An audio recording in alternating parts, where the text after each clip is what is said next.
Hola amigos, si me permiten les platicaré sobre un pensador llamado John Locke. John Locke nació en Warrington, Inglaterra, el 29 de agosto de 1632. Se educó en la Westminster School y en la Christ Church de Oxford. En 1658 se convirtió en tutor y profesor de griego y retórica. Más tarde volvió a Oxford y estudió medicina. La fama de Locke era mayor como filósofo que como pedagogo. Prácticamente todo el pensamiento posterior fue influenciado por su empirismo, hasta desembocar en el escepticismo de Hume.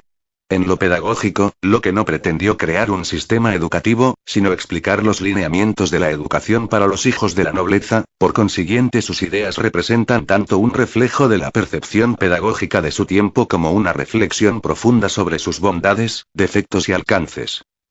Influyó de forma determinante en las ideas de la Revolución Gloriosa y la Declaración de Derechos Británica de 1689.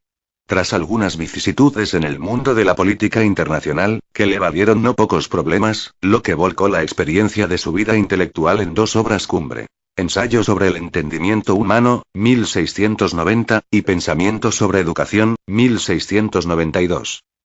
Bases del pensamiento de John Locke. John Locke acabó su redacción en 1666, pero no fue publicada hasta 1690, año en que vio la luz bajo el título original inglés de An Essay Concerning Human Understanding. En este tratado, Locke planteó los fundamentos del conocimiento humano y advirtió su intención de realizar una obra moralmente útil. Concebida en la época de los grandes descubrimientos científicos, especialmente palpables en los trabajos de Christian Huygens, Isaac Newton, Locke pensaba que la filosofía tenía que participar en estos importantes avances, eliminando, por ejemplo, todas las invenciones y los conceptos inútiles acumulados durante los siglos anteriores.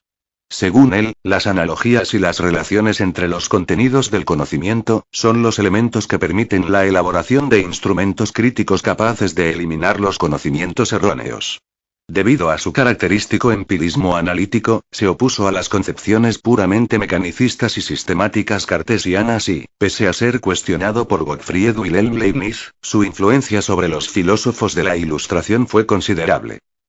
En el primer libro del ensayo, Locke insistía en la necesidad de prescindir de consideraciones a priori y, en oposición a René Descartes, afirmaba que no existen conocimientos innatos y que solo debe ser tenida en cuenta la experiencia. En el segundo libro propuso que la sensación, o ideas de la sensación, las impresiones hechas en nuestros sentidos por los objetos exteriores, y la reflexión, o ideas de la reflexión, reflexión del espíritu sobre sus propias operaciones a partir de ideas de sensación, se fundamentan en la experiencia y en las ideas simples creadas por medio de la percepción inmediata derivada de las excitaciones que provienen de los objetos. Los individuos tienen la capacidad de representar los objetos, así como una voluntad libre para determinarlos. La razón presenta las ideas simples en tres grupos: conjunción, abstracción y combinación. La mente, además, tiene la capacidad de asociar y combinar estas ideas simples, produciendo así las ideas complejas que pueden ser de sustancia, cosas individuales que existen, de modo, las que no existen en sí mismos sino en una sustancia, y de relaciones, que describen asociaciones de ideas. En el tercer libro se interesaba por las relaciones entre el lenguaje y el pensamiento, en la formación intersubjetiva del conocimiento. Las palabras remiten a ideas generales que son evidenciadas por sustracciones sucesivas de sus particularidades circunstanciales. Distinguía entre las esencias nominales, que son complejas, y establecidas para servir a la selección y clasificación de las ideas, y las esencias reales, para uso de la metafísica, inaccesibles a la razón, la cual no puede tener acceso a su conocimiento. En el cuarto libro trataba de averiguar lo que se establece a partir del acuerdo o desacuerdo entre dos ideas, ya fuera por intuición, por demostración racional o por conocimiento sensible. La confrontación práctica permite despejar la duda. No son conexiones entre las ideas nacidas de cualidades sensibles lo que percibimos. De hecho, el conocimiento humano se basa en las definiciones que da a las cosas llamadas reales. El saber humano es, pues, limitado. Solo el conocimiento proporcionado por los sentidos puede indicar lo que de realidad hay en los objetos del mundo. La verdad es cuestión solo de palabras, mientras que la realidad interesa a los sentidos. A falta de algo mejor, para paliar la limitación de las posibilidades cognoscitivas de la realidad se puede intentar utilizar en un discurso la noción de cosas probables. Para Locke, Dios es el resultado de una inferencia y las enseñanzas resultantes de la fe deben estar de acuerdo con la razón. Ateísmo y escepticismo están pues muy presentes en John Locke, como en la mayor parte de los empiristas ingleses. Política. En política, John Locke es considerado el padre del liberalismo moderno. Propone que la soberanía emana del pueblo, que la propiedad, la vida, la libertad y el derecho a la felicidad son derechos naturales de los hombres, anteriores a la constitución de la sociedad. El Estado tiene como misión principal proteger esos derechos, así como las libertades individuales de los ciudadanos. También sostiene que el gobierno debe estar constituido por un rey y un parlamento. El Parlamento es donde se expresa la soberanía popular y donde se hacen las leyes que deben cumplir tanto el rey como el pueblo. Anticipándose a Montesquieu, a quien Locke influyó, describe la separación del poder legislativo y el ejecutivo.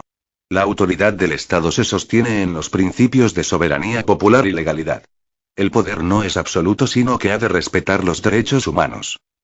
Al Estado le confiere funciones de decisión en controversias entre los individuos, en el contexto de la pluralidad y la tolerancia, puesto que se dan diversidad de opiniones e intereses entre los hombres, fruto de las distintas vías individuales de búsqueda de la felicidad, por lo que el desacuerdo y los conflictos son inevitables. Postula que los hombres viven en el estado de naturaleza en una situación de paz y sometidos a leyes naturales que surgen de la razón. Los hombres salen a través del pacto social del estado de naturaleza porque no existe allí justicia imparcial que asegure los derechos naturales. El ingreso a la sociedad civil es a través del contrato. Si es violado por la autoridad pública que resultó de la voluntad de los ciudadanos, se vuelve al estado de naturaleza. La autoridad se sostiene en tanto asegure los derechos naturales que el individuo buscó proteger al entrar en la sociedad. Fin. Me despido, espero y haya sido de gran ayuda para ustedes, de parte de Martinito, Noel Torres y César Chávez Aguirre. Saludos a la doctora Vera XD.